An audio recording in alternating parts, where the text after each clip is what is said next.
बातमी रवींद्र धंगेकर यांच्या संदर्भात आहे। रवींद्र धंगेकर यांनी काँग्रेसला सोडचिठ्ठी दिलेली आहे। रवींद्र धंगेकर यांनी अखेर काँग्रेस सोडलेली आहे। त्यांच्याबाबत अनेक तशा चर्चा होत्या आणि अखेर त्यांनी काँग्रेस सोडलेली आहे। संध्याकाळी एकनाथ शिंदेंची ते भेट घेणार आहेत। त्यामुळे रवींद्र धंगेकर यांच्याबाबत ही बातमी होती। रवींद्र धंगेकर काँग्रेस सोडून शिवसेनेमध्ये प्रवेश करणार, त्या बातमीवर शिक्कामोर्तब होत आहे। अधिक माहिती घेऊया, आपले प्रतिनिधी रोहन कदम आपल्यासोबत जोडले। तर रोहन, रवींद्र धंगेकर यांच्या संदर्भातील बातमी अखेर खरी ठरताना दिसते। काँग्रेसला ते सोडचिठ्ठी देतील अशी माहिती समोर येते आहे। जगदीश, अगदी बरोबर आहे। मागील काही दिवसांपासून रवींद्र धंगेकरांच्या बाबतीत या चर्चा ज्या आहेत त्या सुरू होत्या। मागील काही दिवसांपूर्वी त्यांनी उपमुख्यमंत्री एकनाथ शिंदेंची देखील भेट घेतलेली होती आणि मंत्री उदय सामंत यांच्यासोबत देखील 1 ते 2 वेळा जी सकारात्मक चर्चा धंगेकरांची झालेली होती। आणि आता अखेर रवींद्र धंगेकरांनी काँग्रेसला रामराम ठोकलेला आहे। काँग्रेस सोडताना दुःख होतंय अशा प्रकारचं वक्तव्य देखील रवींद्र धंगेकरांनी आता केलेलं आहे। त्यामुळे रवींद्र धंगेकरांचा पक्षप्रवेश जो आहे तो निश्चित झालेला आहे। कदाचित आज संध्याकाळी ते मुंबईकडे रवाना होतील आणि त्यांचा पक्षप्रवेश जो आहे तो मुंबईमध्ये होण्याची शक्यता आहे। कारण का कसब्याचे माजी आमदार रवींद्र धंगेकर आहेत।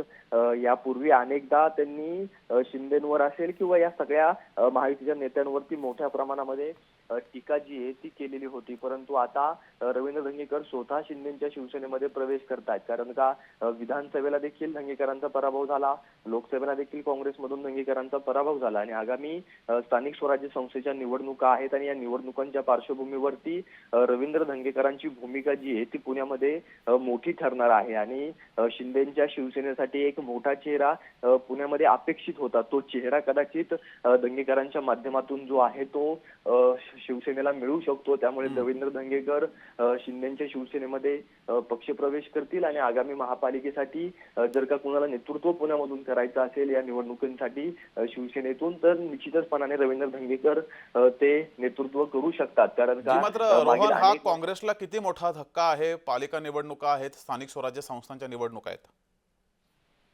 अगदी बरोबर आहे। कारण का रवींद्र धंगेकरांमुळेच पुण्यातली काँग्रेस जी आहे ती मागील काही निवडणुकांसाठी जिवंत राहिलेली पाहायला मिळाली। कारण का काँग्रेसकडे तसा मोठा चेहरा विधानसभा लोकसभेला नव्हता। तो चेहरा बनवण्याचं काम रवींद्र धंगेकरांनी केलेलं होतं। मोठ्या प्रमाणामध्ये लोकप्रिय नेतृत्व जे आहे ते पुण्यामध्ये झालेलं होतं। परंतु रवींद्र धंगेकरांचा यापूर्वीचा इतिहास जर पाहिला तर ते मनसेमध्ये काही काळ होते, त्यापूर्वी शिवसेना एकत्र असताना शिवसेनेत होते, त्यानंतर मनसेमध्ये आले, त्यानंतर काही काळ भाजपमध्ये जाण्याचा देखील त्यांनी प्रयत्न केला। परंतु भाजपमध्ये त्यांचा पक्षप्रवेश जो आहे तो काही नेत्यांमुळे झाला नाही। त्यानंतर त्यांनी 2017च्या महानगरपालिकेच्या निवडणुकीमध्ये काँग्रेसचा पाठिंबा घेतला, निवडून आले अपक्ष आणि त्यानंतर काँग्रेसमध्ये ते जे ते सहभागी झालेले होते। परंतु पक्षाच्या इतर सगळ्या संघटनेमध्ये ते फार क्वचित काम करतात आणि ते त्यांचं स्वतंत्र यंत्रणा राबवून काम करण्यामध्ये प्रसिद्ध आहे। त्यामुळे आता शिवसेनेमध्ये प्रवेश केल्यानंतर तरी शिवसैनिक ते होत आहेत का हे पाहणं अतिशय महत्त्वाचं आहे। मात्र रोहन, एकनाथ शिंदे यांचीच शिवसेना निवडण्यामागे नेमकं कारण काय? खरं तर रवींद्र धंगेकर हे फार हुशार आणि पुण्यातील मातब्बर नेते मानले जातात। सत्तेमध्ये असल्यानंतर चांगल्या पद्धतीने फायदा जो आहे तो रवींद्र धंगेकरांच्या पॉलिटिकल करिअरमध्ये होऊ शकतो।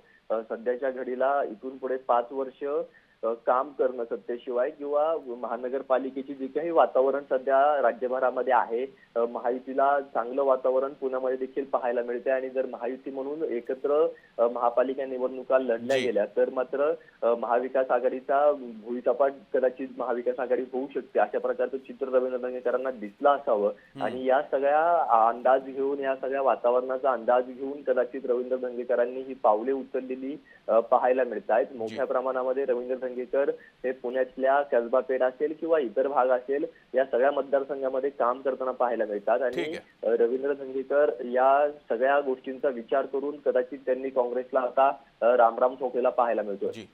धन्यवाद रोहन दिलेल्या माहितीबद्दल। तर रवींद्र धंगेकर यांची राजकीय कारकीर्द पाहूयात। 10 वर्ष कट्टर शिवसैनिक, त्यानंतर मनसैनिक, आता काँग्रेस आणि आता पुन्हा त्याने काँग्रेसला सोडचिठ्ठी दिली आहे। सर्वसामान्यांचे नेते अशी धंगेकर यांची ओळख आहे।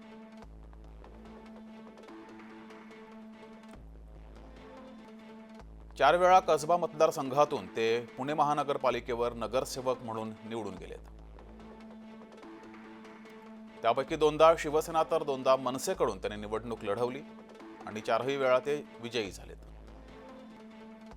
2009 विधानसभेत भाजपाच्या गिरीश बापट यांच्या विरोधामध्ये अल्पमताने त्यांचा पराभव झाला.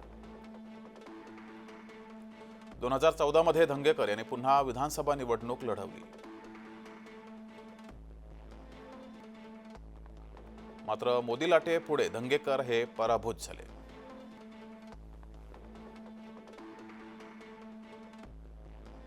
भाजप प्रवेशाचा प्रयत्न त्यांनी केला, मात्र भाजपातील विरोधामुळे त्यांचा भाजपा प्रवेश होऊ शकला नाही.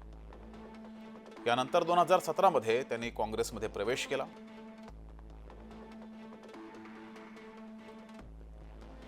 2019 मध्ये विधानसभेचं तिकीट मिळवण्यात त्यांना अपयश आलं.